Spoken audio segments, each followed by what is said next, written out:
வணக்கம். இன்னைக்கு திருவரு வேலை என்ன பரபரப்பு? ஒரு முக்கியமான ஒரு செய்தினே. பொதுவா அந்த நீதிமன்றங்கள் உத்தரவு இந்த கரூர் சம்பவத்துல தொடர்ச்சியா பாத்தீங்கன்னா எல்லா வரை தற்போது வரை கூட அரசுக்கு எதிராக இருக்கு தீர்ப்பு. கரூர் உத்தரவு வந்து நறுக்குன்னு தலையில கொட்டுச்சுன்னு மக்கள் பேசிக்கிறாங்க. தாவேக அரசுடைய அந்த ஊரா வீட்டு நெய்யில வீட்டுக்கு ஸ்வீட் செய்யாதீங்க. இப்போ நேத்து திருப்பரங்குன்றம் தீபம் ஏற்ற பிறப்பித்த ஹைகோர்ட் உத்தரவுக்கு தடை விதிக்க முடியாது. அது ஏற்கனவே கடந்த ஆட்சி காலத்துல அந்த மக்கள் உணர்வுபூர்வமா ஒரு கோரிக்கை வைக்கிறாங்க. அதுக்கு நீதிமன்றம் உத்தரவு கொடுக்குறாங்க. அதை அவங்க கார்த்திகை தீபத்துல ஏத்தல. திரும்ப இவங்க நீதிமன்றத்துக்கு போறாங்க. திரும்ப அவங்க வந்து அது ஏத்தணும்னு 10 பேருக்கு அனுமதி கொடுக்குறாங்க. அதையும் இவங்க தடை செய்யறாங்க. திரும்ப அவங்க வந்து அதை கிடப்புல போட்டுறாங்க. ஆனா இப்போ அந்த தீர்ப்பு கொடுத்து 6 மாதத்துக்கு பிறகு இந்த தாவேக அரசு பொறுப்பேற்றதுக்கு பிறகு உச்ச நீதிமன்றத்துல இன்னைக்கு வந்து போய் அதுக்கு தடை விதிக்க முடியாது. உயர் நீதிமன்றத்துடைய தீர்ப்புக்கு அந்த தீபத்தூள்ல வந்து நீங்க தீபம் ஏத்தலாம் உயர் நீதிமன்றம் சொல்லி உத்தரவு. நேத்து இன்னொரு வழக்கு காவேரியில தண்ணி திறந்து விட்டுறதுக்கு ஆணையம் வந்து காவேரி ஆணை உத்தரவிட்ட பிறகும் கர்நாடக அரசு வந்து திறந்து விடல அப்படின்னு ஒரு வழக்கை வந்து தாக்கல் செய்திருக்கு தமிழக அரசு. பொதுவாக அரசின் சார்பில் சீனியர் மோஸ்ட் அந்த ஃபேஸ் வேல்யூன்னு சொல்லுவாங்க. அந்த மாதிரி சீனியர் மோஸ்ட் கவுன்சில்ஸ் வந்து நம்ம வச்சாதான் அவங்களுக்கு அந்த அனுபவம் இருக்கும். அனுபவம் வாய்ந்த வழக்கறிஞர் சொல்றீங்க. அந்த வழக்கறிஞர்கள் வந்து அட்வொகேட்ஸ் வந்து நல்ல சப்ஜெக்ட் ஓரியன்டா டேட்டா ஓரியன்டா எடுத்து சொல்லணும். இப்போ இந்த அரசு வந்து தடுமாறிக்கிட்டு இருக்குது அப்படின்றதுக்கு இதெல்லாம் சாட்சி. அம்மா காலத்துல இந்த மாதிரி வழக்குகள் அதான் சொல்ல வரேன். இந்த 3 மாசத்துல 3 தடுமாற்றம் மேகதாதுக்கு கோட்டை விட்டாங்க. இப்போ திருப்பரங்குன்றம் இதுல வந்து மக்கள் இது வந்து 3 மாதம் கழிச்சு திடீர்னு இவங்க தாக்கல் செஞ்சதை வந்து அது கொட்டு வச்சிருக்காங்க. கரூர் சம்பவ வழக்குல வந்து அவங்களுக்கு இது மாதிரிலாம் செய்யக்கூடாது, இது ஒரு தவறான முன்னுதாரணம் ஆயிரும், விபத்துல இறந்தவங்களுக்குலாம் நீங்க கொடுப்பீங்களா அப்படின்னு இவங்க வந்து நம்ம மதுரைனால படுகொலை செய்யப்பட்ட லீலாவதி கொலை வழக்கை வந்து இதுல போய் முன்னுதாரணமா காட்டுறாங்க. அப்ப இது மாதிரி ஒரு தடுமாற்றங்கள் கடந்த ஆட்சியில நீங்க பாத்தீங்கன்னா குழு அமைப்பாங்க. எதுக்காவது ஒரு இதுனா ஒரு குழு பொருளாதார குழு, ஆலோசனை குழு, வழிகாட்டு குழு. அது வழிகாட்டி தான் அது வீட்டுக்கு போயிடுச்சு அந்த அரசே. இப்போ அதே மாதிரி நாளைக்கு பட்ஜெட் வருது இல்லையா? அதுக்கு மான்டேக் சிங் அல்வாலியான்ட்டு அவருடைய பொருளாதாரத்தினுடைய துணைத் தலைவரா இருந்தாரு. அப்படி ஒரு நல்ல பதவியில் இருந்தவர். குழு அமைக்கிறது முக்கியம் இல்லை. குழு வந்து போன வட்டம் புரட்சி தமிழ் எடப்பாடி அடிக்கடி சுட்டி காட்டுவார், இந்த அரசாங்கம் திமுக அரசாங்கமா குழு அரசாங்கம். அப்ப இந்த குழு போடுறது முக்கியம் இல்லை, அவங்க அறிவுரையே விஜய் கேட்பாரா கேட்க மாட்டாரா? இன்னொரு விஷயம் அதான் முக்கியம். நீங்க சொன்னீங்க இந்த உச்ச நீதிமன்றம் சொன்னீங்க, அடிக்கடி நீங்க சொல்லுவீங்க, பொதுச்செயலாளர் எடப்பாடி சொல்லுவாரு, இந்த மாதிரி வந்து காவிரியில வந்து நம்ம அணுவாயுசுல முளைக்க வச்சுதான் அதுக்கு வெற்றி பெற்றோம். புரட்சி தலைவி அம்மா தானே வந்து இந்த காவேரியில வந்து சட்ட போராட்டம் நடத்தி நமக்கு தீர்ப்பு வாங்கி கொடுத்தாங்க. ஆணையம் அமைச்சு கொடுத்தாங்க, ஒழுங்காற்றுக்குழு அமைச்சு கொடுத்தாங்க, நடுவர் மன்ற தீர்ப்பை வந்து அரசியல்ல வெளியிட வச்சாங்க. நீங்க அனுபவம் வாய்ந்த வழக்கு வச்சு வெற்றி பெறலாம். அவங்களோட நீங்க கலந்து பேசணும்ல, பிரச்சனையை நீங்க பேசணும்ல. தடுமாற்றம் ஏன் ஏற்படுது, இந்த அரசு என்ன நினைக்குதுன்னு அந்த கவுன்சிலுக்கு தெரிஞ்சாதானே அவங்க போய் அங்க பிரதிபலிப்பாங்க. இன்னொரு சொல்லுவீங்க அடிக்க இந்த முல்லை பெரியார் சொல்லுவீங்க, முல்லை பெரியாருக்கும் இதே வழிதானே? இதேதான் சொல்றேன். 142 அடி உடனடியா உயர்த்தலாம், 152 அடி உயர்த்தலாம். மேபி அணி சீரமைத்ததுக்கு பிறகு பெரிய விஷயம் இல்ல. இந்த கால பெரிய விஷயங்கள செஞ்சிருக்காங்க. இது கச்சத்தீவு கூட நீங்க விட்டுட்டீங்க. அதுலயுமே வந்து அனைத்து அண்ணா திராவிட முன்னேற்ற கழகம் சார்பா வழக்கு தொடுத்து அரசு அம்மா அரசு அமைந்த பிறகு வருவாய்த்துறையே அதுல வந்து அமைச்சரா இருக்கும்போது நான் வருவாய்த்துறை அமைச்சரா இருக்கும்போது அதுல வாதிய 3மே அதிகமா நல்ல அற்புதமான விஷயம். இப்போ மக்கள் உரிமைக்காக கேட்கிறாங்க.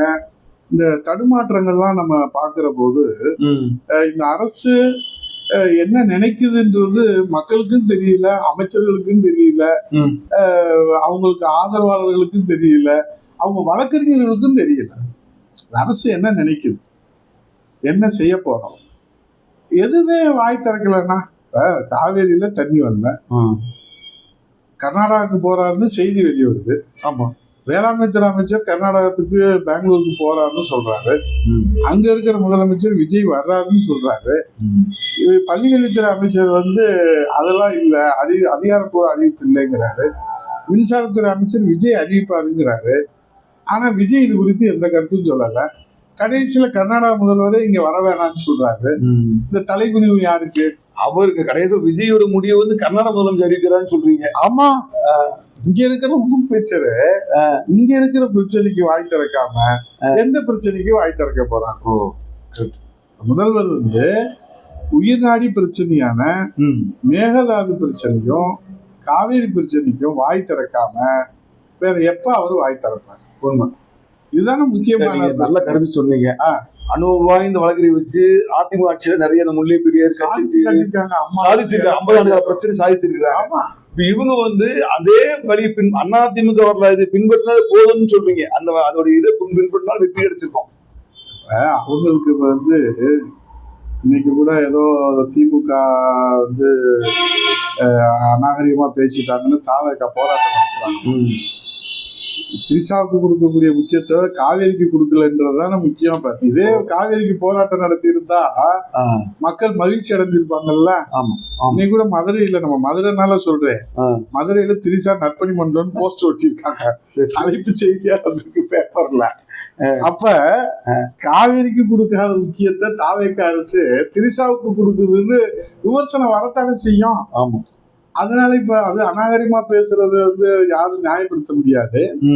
ஆனா இவ்வளவு துடிப்பா இருக்கக்கூடிய தாவேக்கா அரசு காவேரிக்கு ஏன் தூங்கிட்டு கிடக்கு, கும்பகர்ண தூக்கத்துல இருக்கு என்பதுதான் துள்ளி வருது வேலை. நம்ம முன்வைக்கிற விவாதத்தை மக்களுக்கு நிச்சயமாக பயனுள்ளதாக இருக்கும் என்று நினைத்து, காவேரி அன்னை நமக்கு இயற்கையை தந்த கொடையாக தண்ணி வந்துச்சு. அதாவது நீங்க அடிக்கடி சொல்றீங்க, விவசாயி விட்ட கண்ணீர் அந்த காவேரி தண்ணீரா தண்ணீரா வச்சு நீங்க சொன்னீங்க. விவசாயி விட்ட கண்ணீர், ஆமா, காவேரி தாய் தண்ணீரா கொடுத்துருக்கோம். ஆமா ஆமா.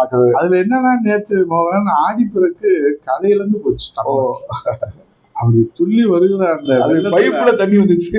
சவர் தமிழ்நாட்டிலேயே சவர் வச்சு ஆடிப்பெருக்கு கொண்டாடு. சில பேர் வீட்டுல இருந்து கொண்டு தண்ணியில கொண்டு அங்க ஆடிப்பெருக்குல சில பேர் இதுக்கே போகல, காவேரி கரைக்கே போகல. கலையிலிருந்து போறதுன்னு சொன்னாங்க. கலையிலிருந்து போன காவேரி கரை, ஆமா, உற்சாகம் இழந்து போன ஆடிப்பெருக்கு. அதனால இந்த நிலையெல்லாம் மாறணும்னா முதல்வர் காரை பார்க்க போற, கார் தொழிற்சாலை பார்க்க போற நம்ம முதல்வர் கொஞ்சம் அப்படியே எட்டி போய் காவேரியை பார்த்துருந்தா, காத்துல காவேரி அதனால நல்லா இருந்திருக்கும். கார் அல்வாரில் உற்பத்தி பண்ணுவாங்கல்ல, இவர் போய் பார்க்கறதுனால 100 காரை 150 காரை உயர்த்த போறாங்களா? ஆக இந்த சீன் போடுறது, இந்த படம் காட்டுறது, ரீல்ஸ் போடுறது, இன்ஸ்டா போடுறதுல இருந்து நம்ம முதல்வர் வெளியே வருவார். இன்னொரு விஷயம், நீங்க இந்த விவசாயிகளோட அதிமுக ஆட்சியில விவசாயிகளுக்கு வறட்சி நிவாரணம் கொடுத்தாங்க. அது ஒரு விஷயம். இந்தியாவிலேயே நான் தாங்க அப்ப பேரிடர் மேலாண்மை துறை அமைச்சரா இருக்கேன். புரட்சி தலைவர் அம்மா புண்ணியத்துல, எடப்பாடி புண்ணியத்துல வெள்ளத்துக்கு நிவாரணம் உண்டு, தீ விபத்துக்கு நிவாரணம் உண்டு, இந்த உலகத்துல எல்லாத்துக்கும் நிவாரணம் உண்டு. ஆனா வறட்சிக்கு நிவாரணம் கொடுத்தது இந்த புரட்சி தலைவர். ஆக்சுவலா அந்த இது பயில கிடையாது, அந்த அதுதான் ஆய்வு பண்ணாங்க. அம்மா குழு அமைச்சு, அந்த குழு ஒவ்வொரு மாவட்டமா போய் ஆய்வு செஞ்சு அதை பேரிடர் நிவாரணம் சட்டசபையில சிறப்பா நம்ம தீர்மானம் கொண்டு அந்த வறட்சி நிவாரணம் நம்ம கொடுத்தோம். அதே மாதிரி இந்த வறட்சிக்கு இவரும் கொடுத்தா நல்லா இருக்கும். புரட்சி தமிழக எடப்பாடியார் நேற்றைய தினம் வறட்சி நிவாரணம் இந்த குறுவை சாகுபடி போச்சு, அடுத்து சம்பா என்ன ஆகுமோ தெரியல. இந்த நிலைமையில எப்படி இந்த மக்களுக்கு, இந்த விவசாயிகளுக்கு எப்படி ஆறுதல் சொல்ல போறாரு விஜய்?